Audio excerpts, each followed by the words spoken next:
powered by Riverside. Welcome to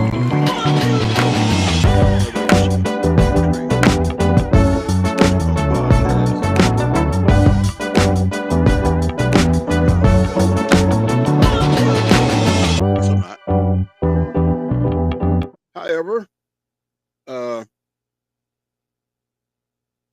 I know I normally talk high school sports right here on this podcast, but today, what I want to do is I want to dive into some Wichita State University basketball because I'm always getting into, I would say, spirited debates, candid conversations, uh, chat rooms.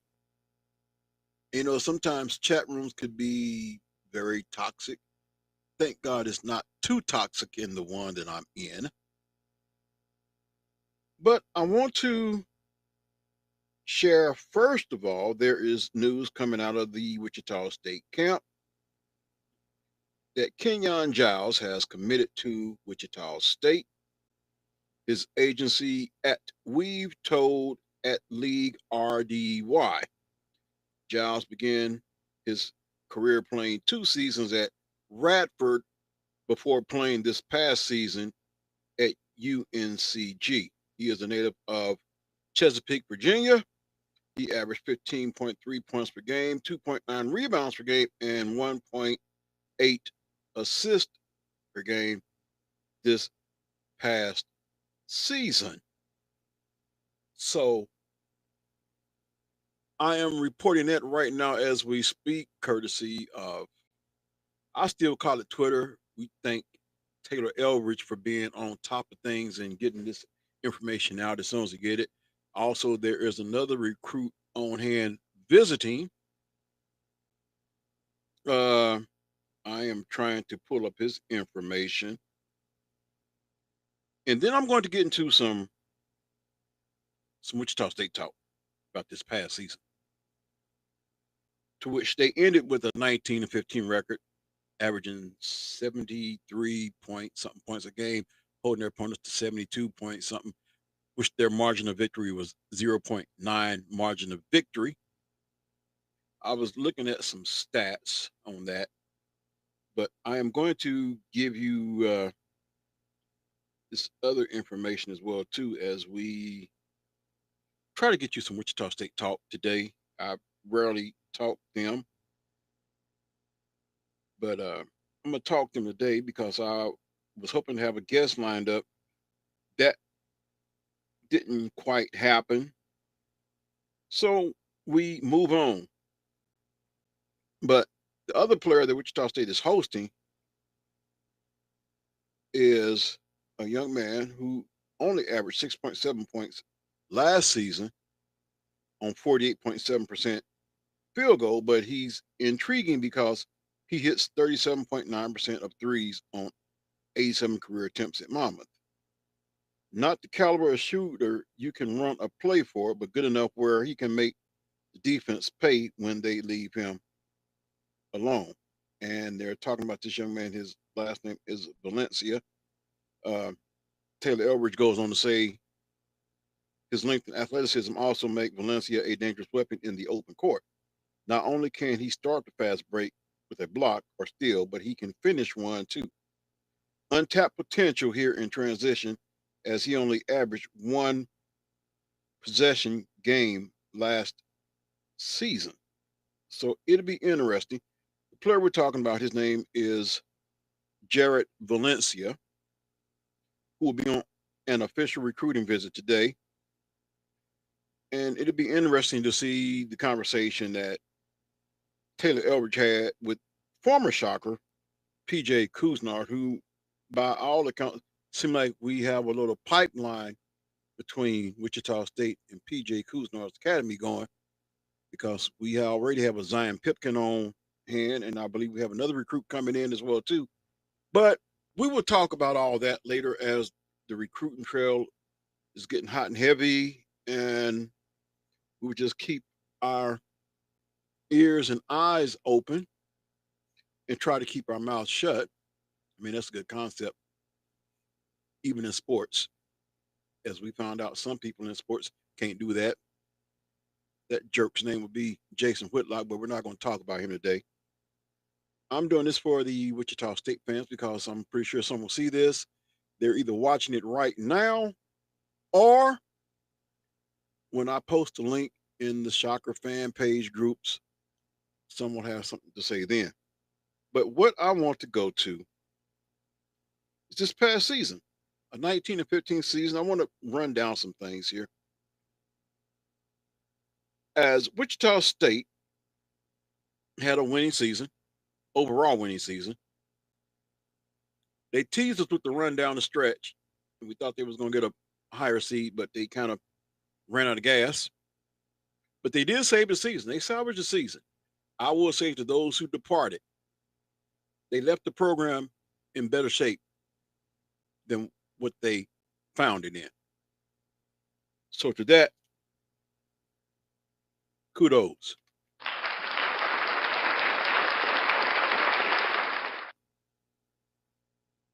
So let's take a look at the stats in general. Points per game for Wichita State, 74 points per game. They held their opponents to 73.1 for a 0.9 margin. Their field goals made and attempts, 909 field goals made out of 2,041 attempts for a .445 percentage. They held their opponents to the same amount made at 909 for 2 out of 2,098. So their opponents shot a little bit higher volume, not much, a little bit higher volume, but it was enough to ding their percentage to 4.433. Field goals made a game, 26.7 to 26.7. So that was pretty even out. 3-point attempts. Here's where it gets dicey. Wichita State made .305 percentage, and their opponents made .335 percentage. However, here's a telling stat which will suggest that maybe this is the least amount that Wichita State shot as far as 3 points is concerned. Well, first of all, let's look at the amount.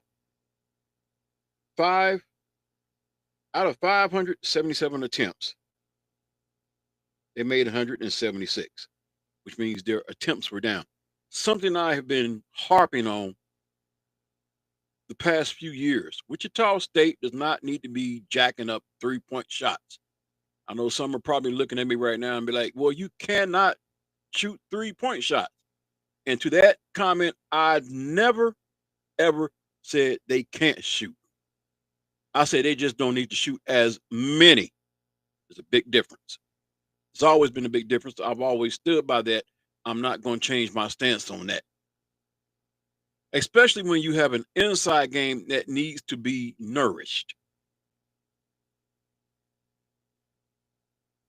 And I'm pretty sure these potential bigs that take a look at game film, that's why you have to be careful what you have on game film because some people do their homework. Now, Quincy Ballard's usage, it's no secret. Once again, kudos. Thank you to Taylor Eldridge. His usage was only 13.6%. You had a weapon and you didn't utilize it. Now he's gone. I can't help but to believe, especially with the transfer portal the way it is, NIL the way it is. Almost can't say I don't blame him, but not for the NIL reason, for the lack of usage. But I'm going to get to that later.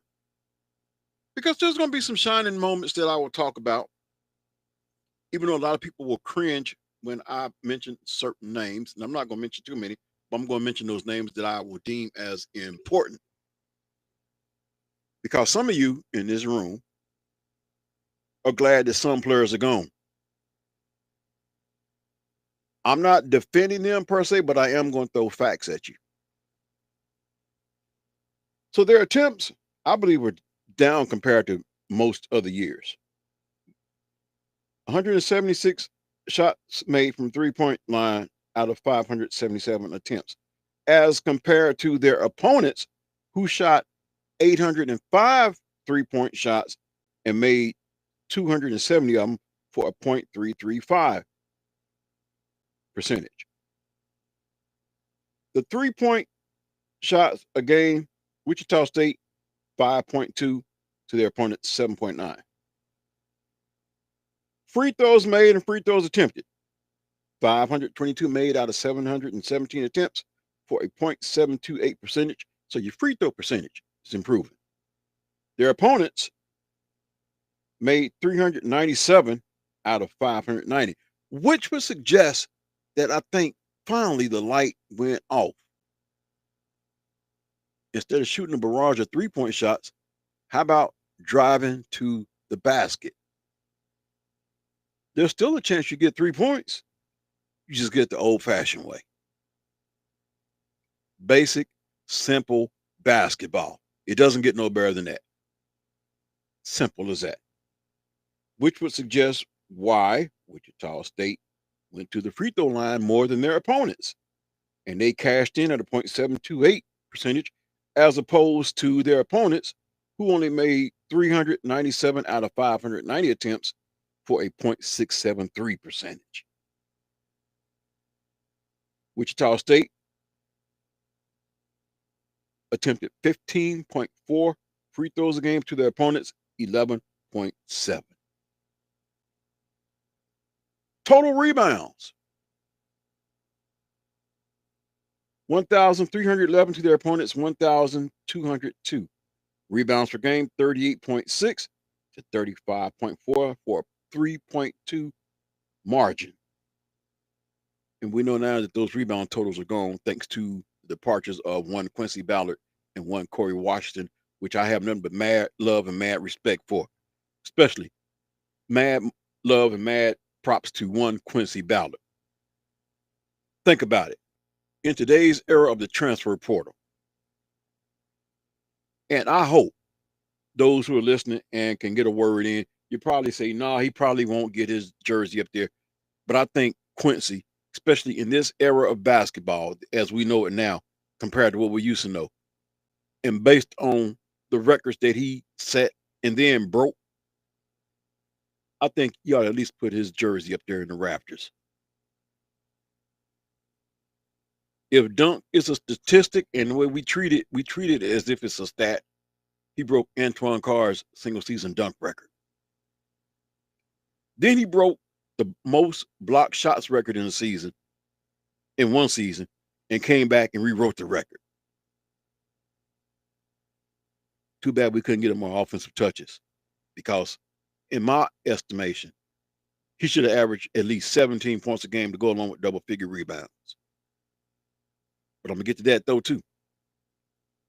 And I want you to pay very close attention, because it's pretty much a double-edged sword. It's a good problem to have, but it's also a bad problem. Now we're going to look at the assist.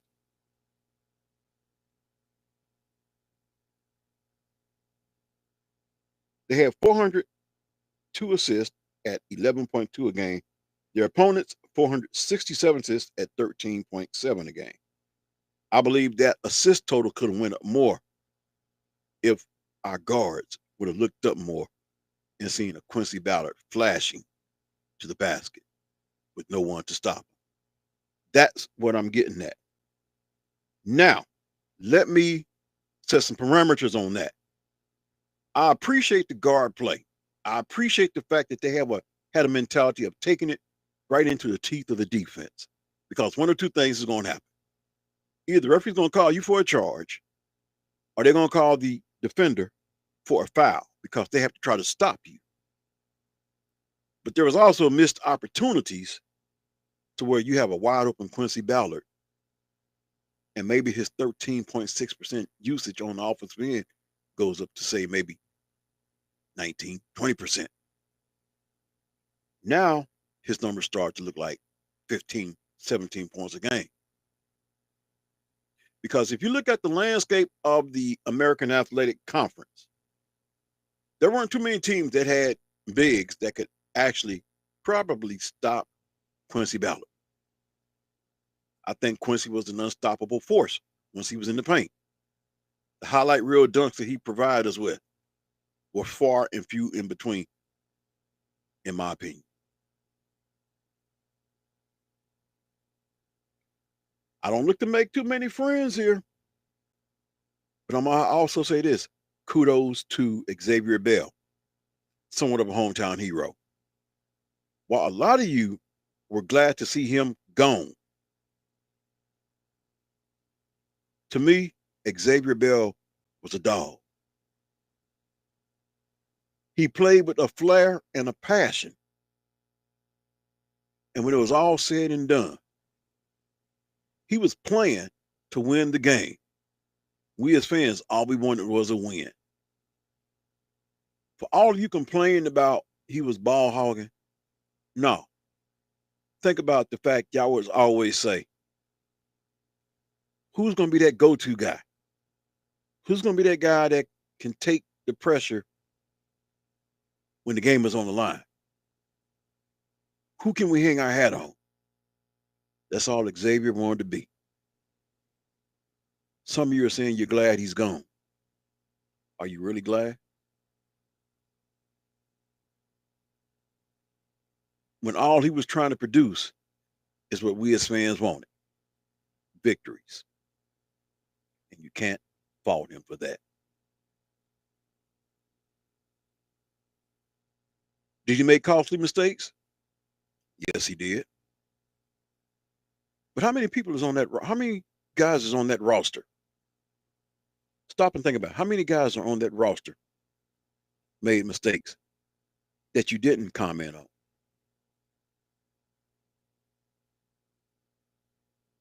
Maybe because the light didn't shine brightly on them, so you kind of just glossed over it a little bit, so to speak. Maybe because Xavier Bell thrust himself into the spotlight because he wanted to be that go-to guy. So, like a Dallas Cowboy with a star on the helmet, his heat was turned up 10 times more than the average player was.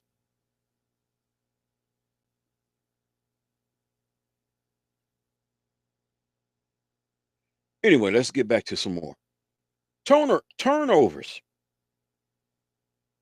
I would like to say that the turnover margin, the turnovers was down a little bit. Could have been better. There were some games where it was atrocious. I'm nobody gets a free pass in this. Wichita State committed for the season 394 turnovers for an 11.6 average. Well, heck, I'll take 11 turnovers any game of the week. That means you're only averaging what?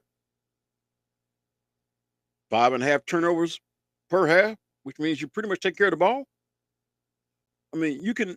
It's very rare a team goes through a whole game without a turnover. Their opponents 372 for an average of 10.9 turnovers. So we lost that margin by minus 0.6.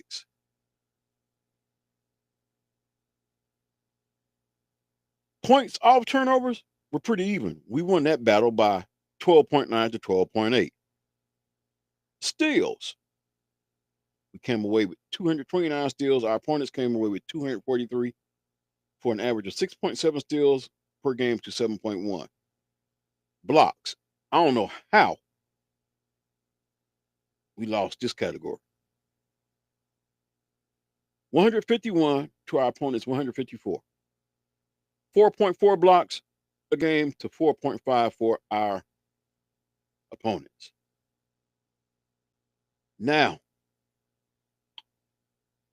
here is a telling factor right here. Attendance. It might have picked up throughout the season eventually. But total attendance 102,504 to 45,126. So for the 17 games we had at home, we averaged 6,030. For the 12 road games, 3,761.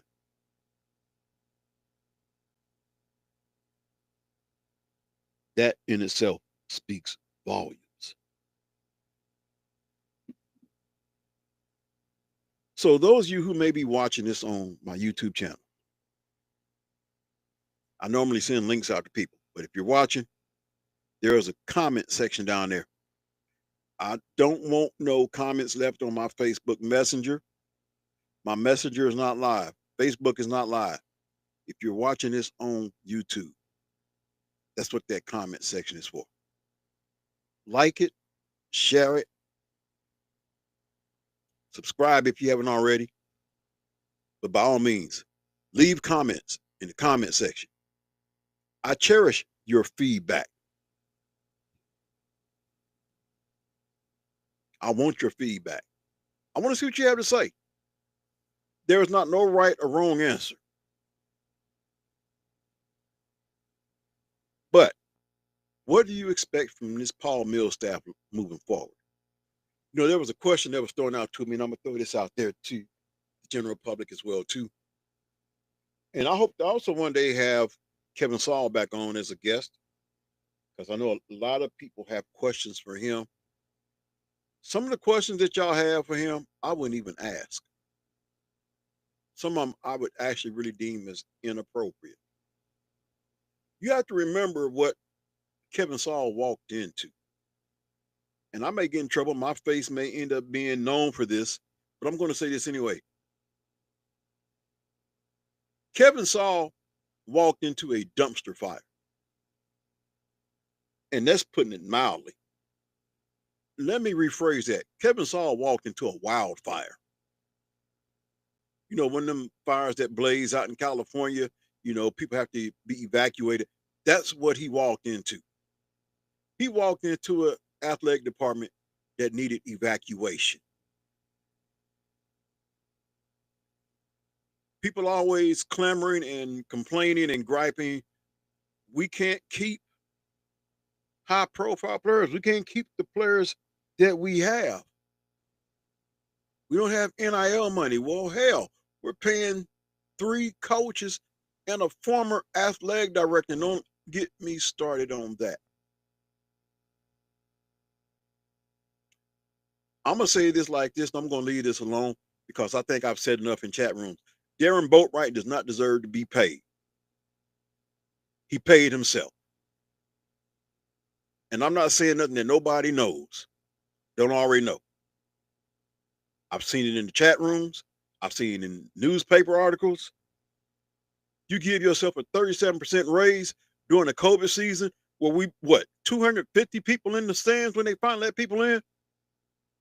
And yes, he gets his contract bought out. And you're telling me, let me put this out here. I've seen some people say that if this past season would have been a losing season, Paul Mills and Kevin Saul would have both been looking for a job. Really? Is that how you really feel? Knowing the hell and chaos and turmoil that Kevin Saul walked into, what Paul Mills had to come behind?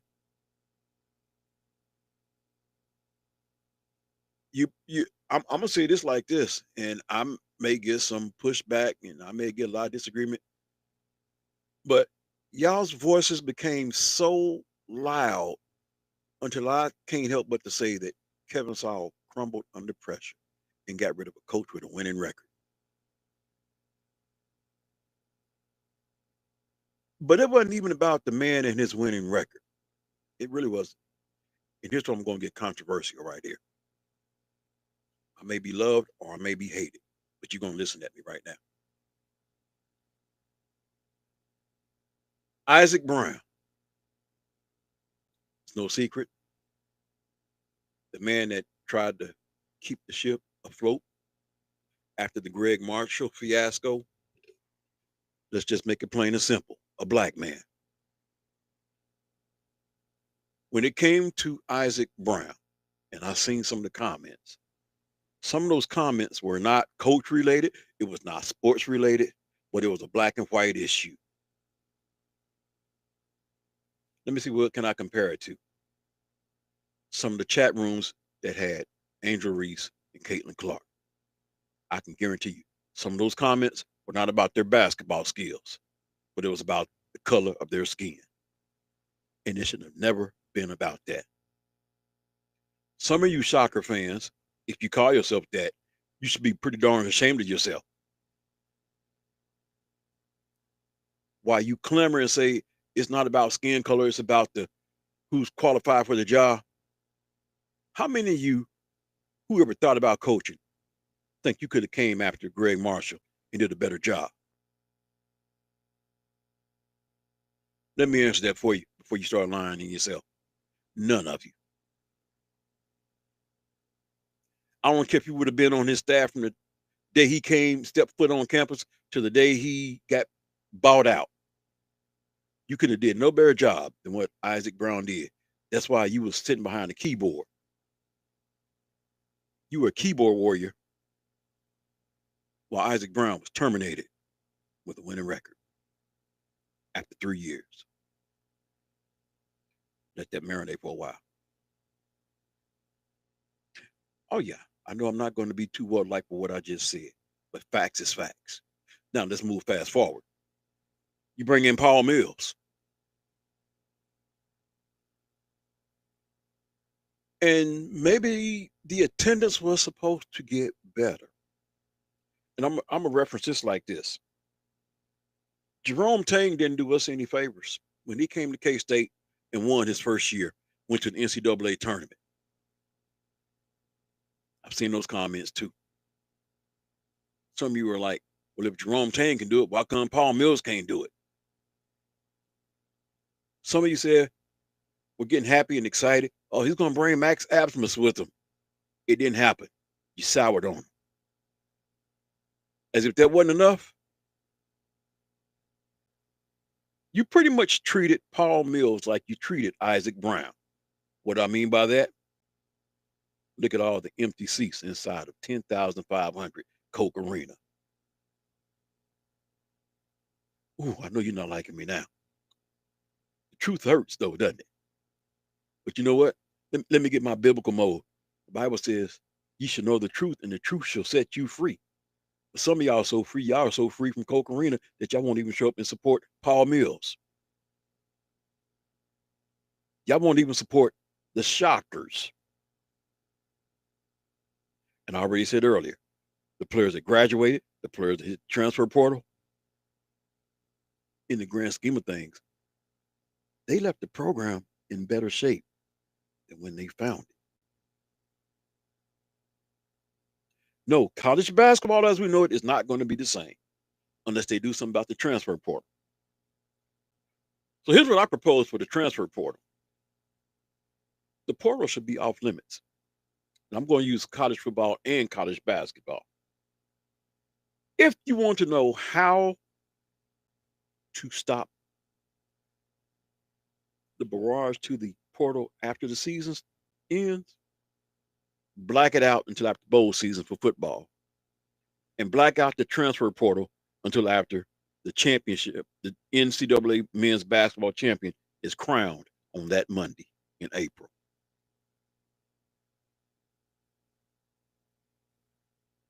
Yes, you are delaying the obvious that you know players are going to hit the portal, but at least if you have a blackout period, there is some time to think and reflect. Do I want to make this move? Because I believe sometimes these moves are made impulsively. I know right now Wichita State fans are kind of up in arms because of one Zane Meeks. Yeah, we're going to talk about him too. But I'm going to say it like this. Those of you who are watching me, and unless you were a fly on the wall, we don't know what the conversation between Paul Mills and Zane Meeks was.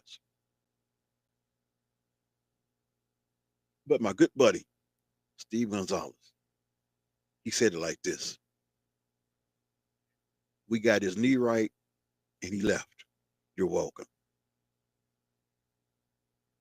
My prediction for Zane Meeks, he hasn't played what? Didn't play all last season. His knee may be well, but I can guarantee you this, he's very rusty. My bet is he lands at a Division II school because I can't see no Power 5 school clamoring for his services.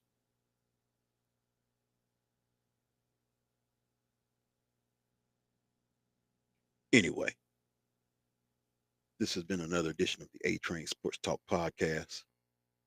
We pretty much talk all things Shockers on a podcast where I normally talk high school hoops.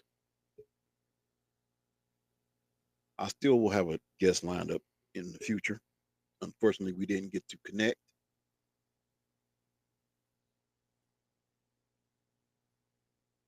But I hope you enjoyed today's topic.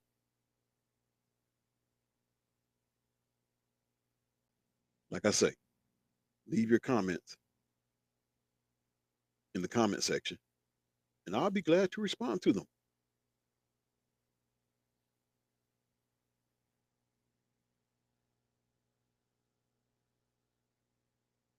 But until the next time, you take care of yourself. Powered by Riverside FM. And I'll be back with you sooner rather than later. I'm out.